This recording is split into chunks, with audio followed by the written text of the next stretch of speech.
ಆತ್ಮೀಯರೇ, ಇವತ್ತು ನಮ್ಮ ಜೊತೆ ಉಮೇಶ್ ಗೌತಮ್ ನಾಯಕ್ ಅಂತ ಇದ್ದಾರೆ. ನನಗೆ ಶತಾವಧಾನಿ ಗಣೇಶ್ ಅವರು ಕೂಡ ಪರಿಚಯ. ಶತಾವಧಾನ ಅವಧಾನ ಅಂದ್ರೆ ಏನು ಅಂತ ತಿಳ್ಕೊಳ್ಳೋಕೆ ಸಾಕಷ್ಟು ಕುತೂಹಲ ಇದೆ. ಜೊತೆಗೆ ಈ ಮನಸ್ಸಿನ ಶಕ್ತಿಯನ್ನ ಎಷ್ಟು ಹೆಚ್ಚು ಮಾಡ್ಕೊಳ್ಳೋಕೆ ಸಾಧ್ಯ ಅನ್ನೋದನ್ನ ಈ ಅವಧಾನಿಗಳು ಹೇಳ್ತಾರೆ. ಸೊ ಹಾಗಾಗಿ ಮೊದಲನೇದಾಗಿ ಉಮೇಶ್ ಗೌತಮ್ ನಾಯಕ್ ಅವ್ರನ್ನ ಗಾಂಧೀಜಿ ಮತ್ತು ಶಾಸ್ತ್ರೀಜಿಯವರ ಜಯಂತಿಯ ಸಂದರ್ಭದಲ್ಲಿ ಸ್ವಾಗತವನ್ನು ಕೋರ್ತಾ ಇದ್ದೇನೆ. ನಮಸ್ಕಾರ ಸರ್. ನಮಸ್ತೆ. ಉಮೇಶ್ ಗೌತಮ್ ನಾಯಕ್ ಅವರೇ, ಮೊದಲನೇದಾಗಿ ನಮ್ಮ ಗಾಂಧೀಜಿ ಮತ್ತು ಶಾಸ್ತ್ರೀಜಿಯವರ ಜಯಂತಿಯ ಸಂದರ್ಭದಲ್ಲಿ ಏನ್ ಮಾತಾಡ್ಲಿಕ್ಕೆ ಬಯಸ್ತೀರಿ ಸರ್? ಎರಡು ವ್ಯಕ್ತಿತ್ವಗಳು ಕೂಡ ಸಾರ್ವಕಾಲಿಕವಾದಂತಹ ಒಂದು ಜೀವನ ಮತ್ತು ಜೀವನ ಆದರ್ಶಗಳನ್ನ ಬೆಳೆಸ್ಕೊಂಡು ಬದುಕಿದಂತಹ ಎರಡು ವ್ಯಕ್ತಿತ್ವಗಳು. ಅಂದ್ರೆ ನಮ್ಮ ಒಂದು ಸಾರ್ಥಕ ಜೀವನಕ್ಕೆ ಯಾರನ್ನು ಆದರ್ಶವಾಗಿ ತೆಗೆದುಕೊಳ್ಬೇಕು ಅಂತ ಹೇಳಿದಾಗ 100ಕ್ಕೆ 100ರಷ್ಟು ಆದರ್ಶ ತತ್ವಗಳನ್ನ ಇರಿಸಿಕೊಂಡು ಅದರ ಹಾಗೆ ಬಾಳಿಕೊಂಡು ಹೋದಂತಹ ಎರಡು ಚೇತನಗಳು. ಹಾಗಾಗಿ ಗಾಂಧೀಜಿಯವರ ಹಾದಿ ಬೇರೆ, ಹಾಗೆ ಶಾಸ್ತ್ರೀಜಿಯವರ ಹಾದಿ ಬೇರೆ. ಇಬ್ಬರ ಹಾದಿಯು ಬೇರೆ ಆದ್ರೂ ಕೂಡ ಅವರು ನಂಬಿಕೊಂಡು ಬಂದಂತಹ ತತ್ವ, ಅದರ ಮೂಲಕ ತೋರಿಸಿದಂತಹ ಬೆಳಕು ಇವತ್ತು ಕೂಡ ನಮ್ಗೆ ಅದು ತುಂಬಾ ಉಪಯುಕ್ತ ಆಗುವಂತಹದ್ದು ಅಂತ ನನ್ನ ಅನಿಸಿಕೆ. ಹಾಗೆ ಇನ್ನೊಂದು ವಿಷಯ ನಾನು ಹೇಳ್ಬೇಕು. ಎಲ್ಲ ವ್ಯಕ್ತಿಗಳು ನಮ್ಗೆ ಇಷ್ಟ ಆಗ್ತಾರೆ. ಇಷ್ಟ ಅಂದ್ರೆ ಅವ್ರು 100ಕ್ಕೆ 100 ಇಷ್ಟ ಅಂತಲ್ಲ. ಯಾಕೆಂದ್ರೆ ನಮ್ಮನ್ನೇ ನಾವು 100ಕ್ಕೆ 100 ಇಷ್ಟಪಡ್ಲಿಕ್ಕೆ ಸಾಧ್ಯ ಆಗುದಿಲ್ಲ. ಹಾಗಿರುವಾಗ ಪ್ರಪಂಚವನ್ನು 100ಕ್ಕೆ 100 ಇಷ್ಟಪಡೋದು ಸಾಧ್ಯ ಆಗದ ಮಾತು. ಹಾಗಾಗಿ ಹೆಚ್ಚು ಇಷ್ಟಪಡುವಂತಹ ತತ್ವಗಳು ಯಾರಲ್ಲಿ ಇರ್ತವೋ ಅವರು ಜನನಾಯಕರಾಗ್ತಾರೆ. ಹಾಗೆ ಜನನಾಯಕರಾಗಿ ಅವರು ಎಲ್ಲಿಯ ತನಕ ಪ್ರಸ್ತುತ ಅನ್ನಿಸ್ತಾರೋ ಅಲ್ಲಿಯ ತನಕ ಜನರ ಮನಸ್ಸಲ್ಲಿ ಉಳಿಯುತ್ತಾರೆ. ಹಾಗೆ ಈ ಇಬ್ಬರು ನಾಯಕರು ಏನು ಕೇಳಿದ್ರೆ, ಅವರು ಒಂದಷ್ಟು ಕಾಲ ಹೋದ್ರೂ ಕೂಡ ತಮ್ಮ ಪ್ರಸ್ತುತತೆಯನ್ನ ಉಳಿಸಿಕೊಂಡವರು. ಆ ದೃಷ್ಟಿಯಲ್ಲಿ ನಾವು ಅವರನ್ನ ಹೆಚ್ಚು ಆದರ್ಶಪ್ರಾಯರಾದ ಒಂದು ವ್ಯಕ್ತಿ ಅಂತ ಪರಿಗಣಿಸಲೇಬೇಕಾಗ್ತದೆ, ಹೆಚ್ಚಿನವರು ಒಪ್ಪಲೇಬೇಕಾಗ್ತದೆ ಅಂತ. ಇದು ನನ್ನ ಮಾತು. ಸರ್, ನಿಮ್ಮನ್ನ ಒಂದ್ ಸ್ವಲ್ಪ ಮಾತಾಡ್ಸೋಣ ಅಂತ, ಏಕೆಂದ್ರೆ ನನಗೂನು ಈ ಅವಧಾನದ ಬಗ್ಗೆ ಕುತೂಹಲ ಇದೆ. ನಿಮ್ಮನ್ನ ಸಂದರ್ಶನ ಮಾಡಿ ಚಂದ್ರನ ಟಿವಿಗೆ ತುಂಬಾ ವರ್ಷ ಆಯ್ತು. ಸರ್, ಅವಧಾನ ಅಂದ್ರೆ ಏನು? ನಮ್ಮ ಕೆಲವು ರೆಗ್ಯುಲರ್ ಟ್ರೈನಿಂಗ್ ಸ್ಟೂಡೆಂಟ್ಸ್ ಕೂಡ ಇಲ್ಲಿದ್ದಾರೆ ನಮ್ಮ ಕಾರ್ಯಕ್ರಮದಲ್ಲಿ ಇವತ್ತು. ಅವಧಾನ ಕಲೆಯ ಬಗ್ಗೆ ಸ್ವಲ್ಪ ಮಾಹಿತಿ ಕೊಡಿ ಸರ್. ಎಸ್ ಸರಿ. ಅವಧಾನ ಅಂತಂದ್ರೆ ಶಬ್ದಶಃ ಅರ್ಥ ಚಿತ್ತೈಕಾಗ್ರ್ಯಂ ಅವಧಾನಂ ಅಂತ.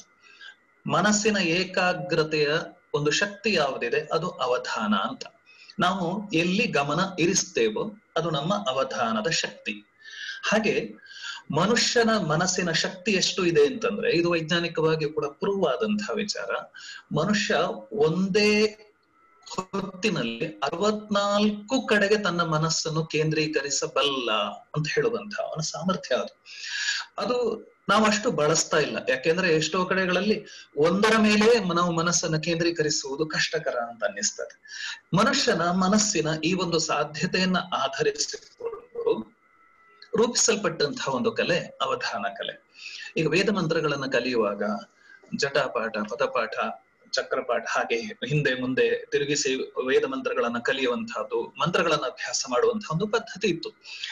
ಮನುಷ್ಯನಲ್ಲಿ ಇರತಕ್ಕಂತಹ ಆ ಒಂದು ಸಾಮರ್ಥ್ಯವನ್ನ ಆಧರಿಸಿಕೊಂಡು ಅದನ್ನ ಸಾಹಿತ್ಯಕ್ಕೆ, ಸಂಗೀತಕ್ಕೆ, ಚಿತ್ರಕಲೆಗೆ ಹಾಗೆ ಬೇರೆ ಬೇರೆ ಕಲೆಗಳಿಗೆ ಅದನ್ನ ಅಳವಡಿಸಿಕೊಂಡು ಅದರಲ್ಲಿ ವಿಭಿನ್ನವಾದಂತಹ ಒಂದು ಸಾಮರ್ಥ್ಯವನ್ನು ಒಂದೊಂದು ವಿಭಾಗವನ್ನಾಗಿ ಮಾಡಿಕೊಂಡು ಕಾವ್ಯದಲ್ಲಿಯೇ ಪದ ಕೊಡುವಂತಹದ್ದು, ಚಿತ್ರಗಳನ್ನ ಕೊಡುವಂತಹದ್ದು, ಪದಗಳನ್ನ ತೆಗೆದುಹಾಕುವಂತಹದ್ದು, ಅಕ್ಷರಗಳನ್ನ ತೆಗೆದುಹಾಕುವಂತ, ಹೀಗೆ ಬೇರೆ ಬೇರೆ ನಿಬಂಧನೆಗಳನ್ನ ಹಾಕಿಕೊಂಡು ಬೇರೆ ಬೇರೆ ವಿಭಾಗಗಳನ್ನ ಸೃಷ್ಟಿಸಿಕೊಂಡು ಅದರ ಜೊತೆಗೆ ಎಲ್ಲ ಕಲೆಗಳನ್ನ ಕೂಡ ಅದರ ಜೊತೆಗೆ ಸಮ್ಮಿಲನಗೊಳಿಸಿಕೊಂಡು ಸಂಪೂರ್ಣವಾದಂತಹ ಒಂದು ಮನೋರಂಜಕವಾದ ಹಾಗೆ ಬುದ್ಧಿಪ್ರದವಾದ ಮತ್ತು ಮನುಷ್ಯನ ಮನಸ್ಸಿನ ಸಾಮರ್ಥ್ಯವನ್ನ ಪ್ರಕಟಪಡಿಸ್ತಕ್ಕಂಥ ಒಂದು ಕಲೆಯನ್ನ ರೂಪಿಸಿದ್ರು. ಅದನ್ನೇ ಅವಧಾನ ಕಲೆ ಅಂತ ಹೇಳ್ತೇವೆ. ಹಾಗೆ ಪ್ರತಿಯೊಂದು ಅವಧಾನ ಕಲೆಯಲ್ಲಿ ಯಾವ ಕಲೆಯನ್ನ ಪ್ರಮುಖವಾಗಿ ನಾವು ಬಳಸ್ಕೊಳ್ತೇವೋ ಅದನ್ನ ಆ ಹೆಸರಿನಲ್ಲಿ ಅವಧಾನ ಅಂತ ಹೇಳ್ತಾರೆ. ಈಗ ನಾನು ನನ್ನ ಗುರುಗಳಾದಂತ ಪೂಜ್ಯ ಶತಾವಧಾನಿ ಆರ್ ಗಣೇಶ್ ಅವರು ಎಲ್ಲ ನಡೆಸುವಂತಹದ್ದು ಸಾಹಿತ್ಯ ಅವಧಾನ. ಅದೇ ಸಾಹಿತ್ಯ ಅವಧಾನದಲ್ಲಿ ನಾನು ಭಾಗಶಃ ಸಂಗೀತವನ್ನು ಕೂಡ ಬಳಸ್ತೇನೆ. ಹಾಗೆ ಇನ್ನು ಚಿತ್ರವನ್ನೇ ಪ್ರಮುಖವಾಗಿರಿಸಿಕೊಂಡು ಚಿತ್ರಾವಧಾನ, BKS ವರ್ಮ ಮುಂತಾದ ಚಿತ್ರಕಲಾವಿದರು ಚಿತ್ರಾವಧಾನ ಮಾಡಿದ್ದಾರೆ. ನೃತ್ಯವನ್ನೇ ಪ್ರಮುಖವಾಗಿರಿಸಿಕೊಂಡು ನೃತ್ಯಾವಧಾನ ಮಾಡುವವರಿದ್ದಾರೆ. ಹಾಗೆ ಸಂಗೀತವನ್ನೇ ಪ್ರಮುಖವಾಗಿರಿಸಿಕೊಂಡು ಸಂಗೀತಾವಧಾನ ಮಾಡುವವರು ರಾ ಸತ್ಯನಾರಾಯಣ ಅವರ ಮಗ ಆರ್ ನಂದಕುಮಾರ್ ಅಂತ ಮೈಸೂರಿನಲ್ಲಿದ್ದಾರೆ. ಹೀಗೆ ಈ ಕ್ಷೇತ್ರಕ್ಕೆ ಇನ್ನೂ ಹೊಸ ಹೊಸ ಎಳೆಯ ಪ್ರತಿಭೆಗಳು, ಗುಡಿಗಳು ಬರ್ತಾ ಇದ್ದಾರೆ. ಅಂದ್ರೆ ಅವಧಾನ ಕಲೆಯಲ್ಲಿ ಪ್ರಮುಖವಾಗಿ ಬೇಕಾದದ್ದು, ನನ್ನ ಸಾಹಿತ್ಯ ಅವಧಾನದ ವಿಷಯವನ್ನ ನಾನು ಹೇಳ್ತಾ ಇದ್ದೇನೆ. ಇಲ್ಲಿ ಕಾವ್ಯ ರಚನೆಯ ಒಂದು ಮೂಲ ಸತ್ವಗಳು, ಮೂಲ ತತ್ವಗಳು ಯಾವುದೆಲ್ಲ ಬೇಕು ಅದರ ಬಗ್ಗೆ ಪ್ರಾವೀಣ್ಯ ಬೇಕೇ ಬೇಕು. ಉದಾಹರಣೆಗೆ ಛಂದಸ್ಸು ಬೇಕು, ಛಂದಸ್ಸಿನ ಜ್ಞಾನ ಸಾಧಾರಣವಾಗಿ ಪರಿಪೂರ್ಣವಾಗಿ ಬೇಕು. ಅದರ ಜೊತೆ ಪೆನ್ನು ಪೇಪರು ಬಳಸದೇನೆ ಧಾರಾಪೂರ್ವಕವಾಗಿ ಪೃಚ್ಛಕರು ಅಂದ್ರೆ ಅವಧಾನದಲ್ಲಿ ಪ್ರಶ್ನೆ ಕೇಳುವಂತಹ ವಿದ್ವಾಂಸರನ್ನ ಪೃಚ್ಛಕರು ಅಂತ ಹೇಳ್ತೇವೆ.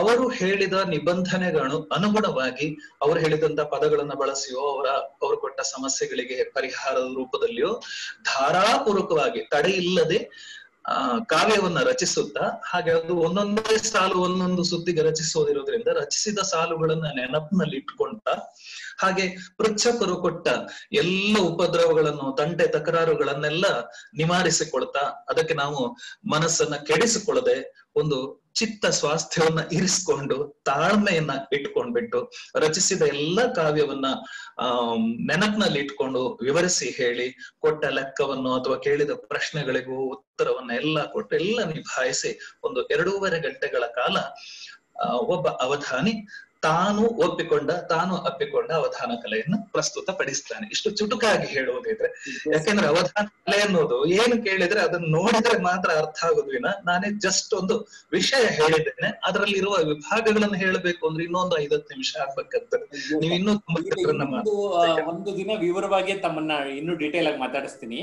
ಇವತ್ತು ಗಾಂಧೀಜಿ ಬಗ್ಗೆ ಏನಾದ್ರು ಕೆಲವು ಸಾಲುಗಳೇನಾದ್ರು ಬರ್ದಿದ್ರ ಸರ್? ಹೌದು, ಅದು ತಮ್ಮ ಪ್ರತಿ ದಿವಸ ಗಾಂಧಿ ಬಗ್ಗೆ ಕೆಲವು ಸಾಲುಗಳು ಸರ್, ಏನಾದ್ರೂ ಕವನ ಬರ್ದಿರ್ತೀರಿ ಅಂತ ನಾನು ಅಂದ್ಕೊಂತೀನಿ. ಹೌದು, ಇದು ನಿಮ್ಮಂತವ್ರೇನ್ ಈಗ್ಲೇ ಬರ್ದ್ ಬಿಡ್ತೀರಿ? ಬೆಳಗಿನ ಹಾಡು ಇದು.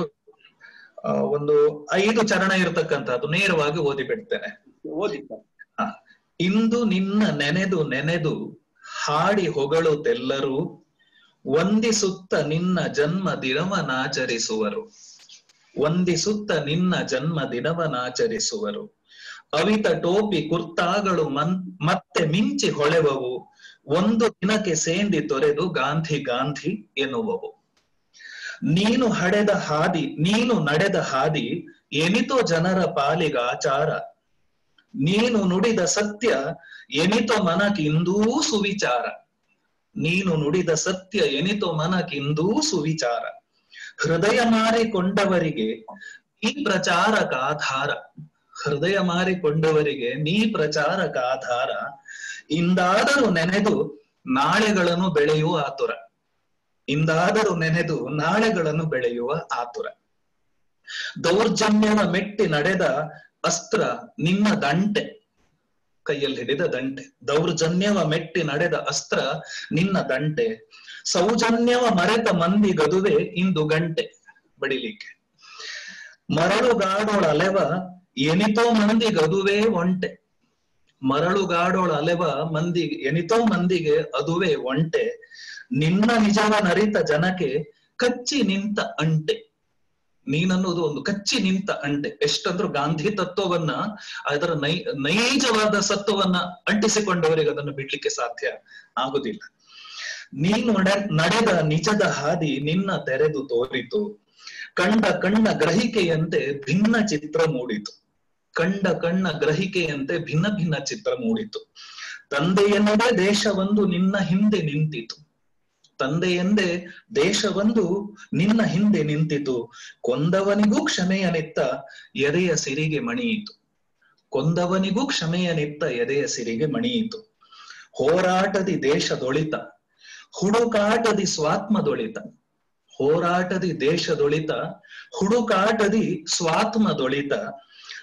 ಜೊತೆಯಲ್ಲಿ ನಡೆಸಿರುವ ನಿನ್ನ ಬಾಳ ಪುಟಗಳ. ಒಂದು ಕಡೆ ರಾಜಕೀಯವಾದ, ಇನ್ನೊಂದು ಕಡೆ ಆಧ್ಯಾತ್ಮಿಕವಾದ 2 ಹಾದಿಯವರದ್ದು. ತೆರೆದು ನೋಡಿ ನಿನ್ನ ನೊಪ್ಪಿ ಅಪ್ಪಿ ನಡೆವ ಮನಗಳು, ಆ ಎರಡೂ ಪುಟಗಳನ್ನ ತೆರೆದು ನೋಡಿ ನಿನ್ನ ನೊಪ್ಪಿ ಅಪ್ಪಿ ನಡೆವ ಮನಗಳು ಸ್ಮರಿಸುವ ಪ್ರತಿದಿನ ಜಯಂತಿ. ಸ್ಮರಿಸುವ ಪ್ರತಿದಿನ ಜಯಂತಿ. ಇಂದು ಮಾತ್ರ ಅಲ್ಲ, ಬೆಳಗುವುದೆದೆಯ ಅಂಗಳ. ಎದೆಯ ಅಂಗಳ ಬೆಳೆಯುತ್ತದೆ. ನಿನ್ನ ಜಯಂತಿ ಒಪ್ಪಿದವರಿಗೆ, ಆ ತತ್ವಗಳನ್ನ ಅಪ್ಪಿದವರಿಗೆ ಪ್ರತಿದಿನವೂ ಜಯಂತಿ, ಇವತ್ತು ಮಾತ್ರ ಅಲ್ಲ ಅನ್ನೋ. ಶಾಸ್ತ್ರೀಜಿ ಬಗ್ಗೆ ಏನಾದ್ರು ಇನ್ನೊಂದೆರಡು ಮಾತು ಹೇಳೋದಾದ್ರೆ? ಮಾತು ಹೇಳ್ಬೇಕಾ? ಒಂದು ಕವಿತೆ ಓದ್ಬಿಡ್ಲ? ಕವಿತೆ ಸ್ವಾಗತ. ಕವಿತೆ. ಇದು ಶಾಸ್ತ್ರೀಯ ನಮನ ಅಂತ, ಶಾಸ್ತ್ರೀಯವಾದ ನಮನ. ಭಾರತದ ಭವ್ಯ ಭವಿತವ್ಯದ ಕನಸುಗಳ ಹೊತ್ತಗೆಗೆ ಮುನ್ನುಡಿಯ ಮುಕುಟವಿಟ್ಟು. ಭಾರತದ ಭವ್ಯ ಭವಿತವ್ಯದ ಕನಸುಗಳ ಹೊತ್ತಗೆಗೆ ಮುನ್ನುಡಿಯ ಮುಕುಟವಿಟ್ಟು ವೀರತೆಯ ತತ್ವಗಳ ಶಾಸ್ತ್ರಿಯಾದವರೇ, ವೀರತೆಯ ತತ್ವಗಳ ಶಾಸ್ತ್ರಿಯಾದವರೇ, ನಾ ಮಣಿವೆ ನಿಮ್ಮಡಿಗಳಲ್ಲಿ ಶಿರವನಿಟ್ಟು. ವಾಮನ ಶರೀರಿ ನೀವೇ ತ್ರಿವಿಕ್ರಮ ರೂಪಿ, ವಿಕ್ರಮಕ್ಕೆ ಪರ್ಯಾಯ ನಿಮ್ಮ ಹೆಸರು. ಅವರು ಆ ಸ್ವಾತಂತ್ರ್ಯದ ಹೋರಾಟ ನಡೆಸುವಾಗ ಎಷ್ಟು ಚಿಕ್ಕಕ್ಕಿದ್ರು ಅವ್ರು ಪ್ರತಿದಿನ ಮುಂದಕ್ಕೆ ಹೋಗ್ತಾ ಇದ್ರು. ಅವರ ಬಾಲ್ಯದ ಕಥೆಗಳನ್ನು ಓದುವಾಗ ಹೋಗ್ತಾರೆ. ವಿಕ್ರಮಕ್ಕೆ ಪರ್ಯಾಯ ನಿಮ್ಮ ಹೆಸರು, ದೇಶಕ್ಕೆಲ್ಲವನ್ನರ್ಪಿಸಿದ ಸರಳ ಬಾಳುವೆಯ ದಿವ್ಯ ತೋಟಕ್ಕೆ ನಿತ್ಯ ನೀವೇ ಹಸಿರು. ದೇಶಕ್ಕೆಲ್ಲವನ್ನರ್ಪಿಸಿದ ಸರಳ ಬಾಳುವೆಯ ದಿವ್ಯವಾದ ತೋಟಕ್ಕೆ ನಿತ್ಯ ನೀವೇ ಹಸಿರು.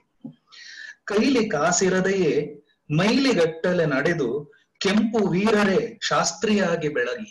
ಲಾಲ್ ಬಹಾದೂರ್. ಕೆಂಪು ವೀರರೇ ಶಾಸ್ತ್ರಿಯಾಗಿ ಬೆಳಗಿ ನಾಡ ಮುನ್ನಡೆಯ ನೇಗಿಲ ಹೆಗಲ ಮೇಲಿರಿಸಿ ರೈತ ಯೋಧರ ಬಂಧುವಾದ ಯೋಗಿ.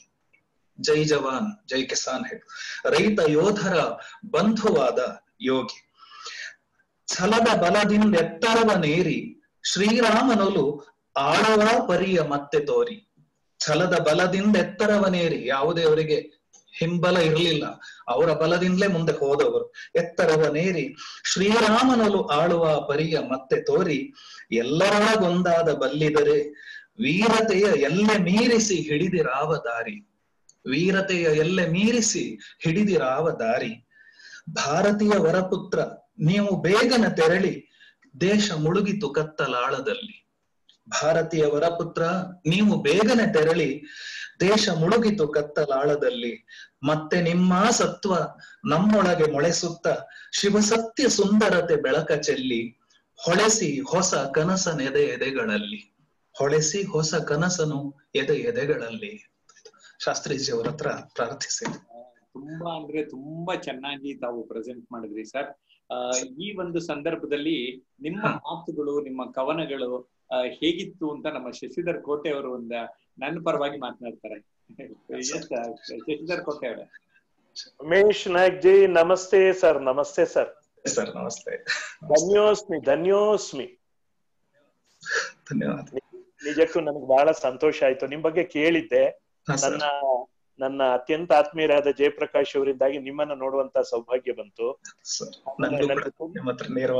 ನೇರವಾಗಿ ಮಾತಾಡುವ ಒಂದು ಸೌಭಾಗ್ಯ.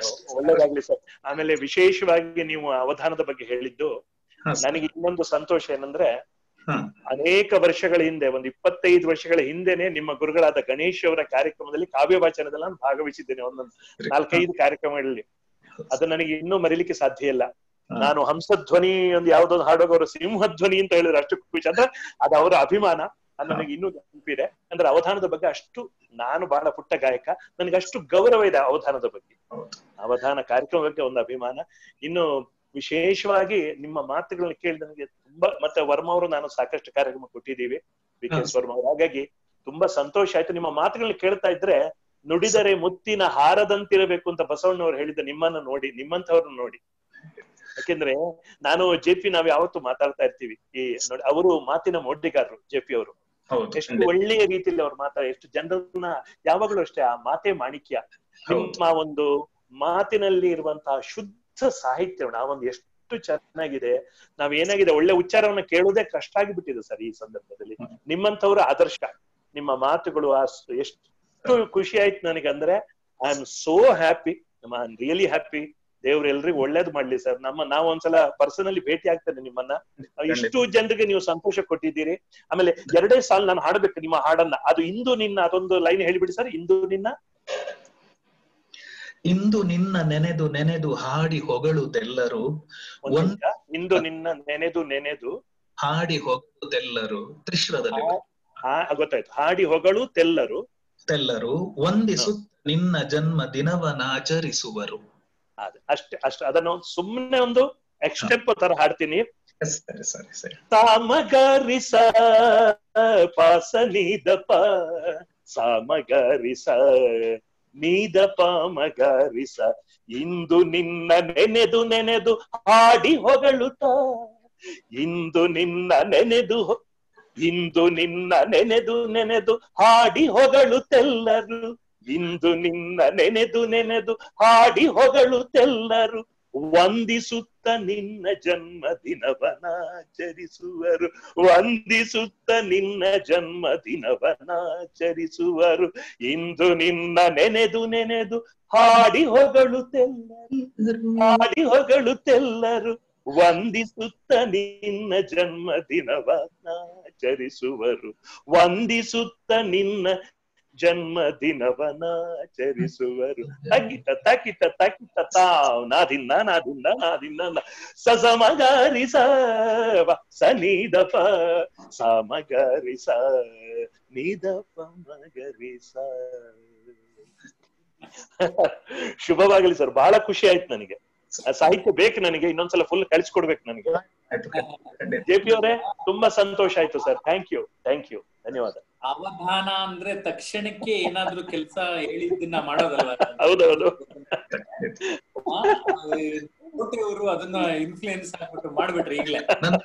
ನನ್ನ ಅವಧಾನಗಳಲ್ಲಿ ಅದೊಂದು ವಿಭಾಗ ಇಟ್ಕೊಂಡಿದ್ದೇನೆ ನಾನು. ಹೌದು ಸುಗಮ ಸಂಗೀತದ ವಿಭಾಗ 4 ಕವಿತೆಗಳನ್ನು ಕೊಟ್ಟಿದ್ದಾರೆ. ಇನ್ನೊಂದ್ಸಲ ಭಾಗವಹಿಸ್ತೀನಿ ಸರ್, ನಿಮ್ ಜೊತೆ ಭಾಗವಹಿಸ್ತೀನಿ ಇನ್ನೊಂದ್ಸಲ. ಸಂತೋಷ ಸರ್, ನನ್ನ ಸೌಭಾಗ್ಯ ಅದು. ಒಳ್ಳೇದಾಗ್ಲಿ ಸರ್. ಒಳ್ಳೇದು. ಉಮೇಶ್ ಹೇಳ್ತಾ ಇದ್ರಿ ಏನೋ ಮಾತು.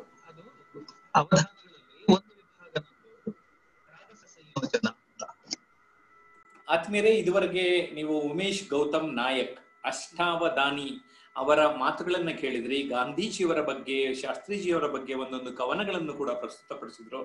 ಅಷ್ಟೇ ಅಲ್ಲ, ಅವಧಾನದ ಬಗ್ಗೆ ನಮ್ಗೆ ಮಾಹಿತಿಯನ್ನ ಕೊಟ್ಟಿದ್ದಾರೆ. ಈ ಮಾಹಿತಿ ಯಾವ ಅಂಶ ಇಷ್ಟ ದಯಮಾಡಿ ನಮ್ಮ ವಿಡಿಯೋ ಕೆಳಗಡೆ ತಾವು ಕಾಮೆಂಟ್ ಮಾಡಿ. ಅಷ್ಟೇ ಅಲ್ಲ, ಈ ವಿಡಿಯೋನ 5-6 ಜನಕ್ಕೆ ನೀವು ಶೇರ್ ಮಾಡಬೇಕು ಅಂತ ನಾನು ವಿನಂತಿ ಮಾಡ್ತೇನೆ. ಈ ಯೂಟ್ಯೂಬ್ ಚಾನೆಲ್ನ ನೀವು ಇನ್ನೂ ಸಬ್ಸ್ಕ್ರೈಬ್ ಮಾಡಿರಲಿಲ್ಲ ಅಂದ್ರೆ ಜಯಪ್ರಕಾಶ್ ನಾಗ್ತಿಹಳ್ಳಿ ಯೂಟ್ಯೂಬ್ ಚಾನೆಲ್ನ ಕೂಡ ಸಬ್ಸ್ಕ್ರೈಬ್ ಮಾಡಬೇಕು ಅಂತ ವಿನಂತಿ ಮಾಡ್ತೇನೆ. ನಮಸ್ಕಾರ.